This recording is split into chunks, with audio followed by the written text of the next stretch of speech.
Friends, আবারও চলে এলাম একটা নতুন ভিডিওর সাথে। তো তোমরা সবাই কেমন আছো? তোমরা সবাই অনেক ভালো আছো আর আমিও ভালো আছি। তো আজ কোনো মিনি ব্লগও না আর বড় ডেলি ব্লগও না, তো আবারও চলে এলাম একটা রান্নার রেসিপি নিয়ে। তো কি করতে চাইছি অলরেডি তো তোমরা বুঝতেই পেরে গেছো। তো আজকে আমি যেটা রান্না করতে যাচ্ছি এটা ছোট বড় সবারই বেশি পছন্দ। আজ করলাম বাড়িতে আমি চিকেন বিরিয়ানি। তো চিকেন বিরিয়ানি করার জন্য প্রথমে কড়াই বসিয়ে কড়াইয়ে দিয়ে দিয়েছি তেল, তারপর এখানে দিয়ে দিয়েছি আগে থেকে কেটে রাখা পেঁয়াজ। আর এখানে কিন্তু আমি চিকেন বিরিয়ানির জন্য বেরেস্তাটা ভেজে নিচ্ছিলাম। তারপরে এইদিকে ভাতটা বসিয়ে দিয়েছিলাম।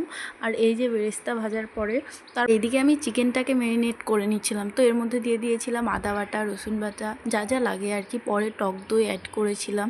তো যা যা লাগে এগুলোই দিয়ে দিয়েছিলাম। তারপর চিকেনটাকে ম্যারিনেট করে 1 ঘন্টা মতো রেখে দিয়েছিলাম। রেখে দেওয়ার পর কিন্তু আমি এখানে দেখো আলুটাকে ভেজে নিচ্ছিলাম। আলুটাকে ভেজে নেওয়ার পরে তারপরে আমি চিকেনটাকে রান্না করে নিই। তো চলো এদিকে আমার চিকেনটা রান্না হতে থাকুক। আর তোমাদের কার বিরিয়ানি খেতে ভালো লাগে বা ভালোবাসো আর কি, তো আমাকে কমেন্ট করে জানাও।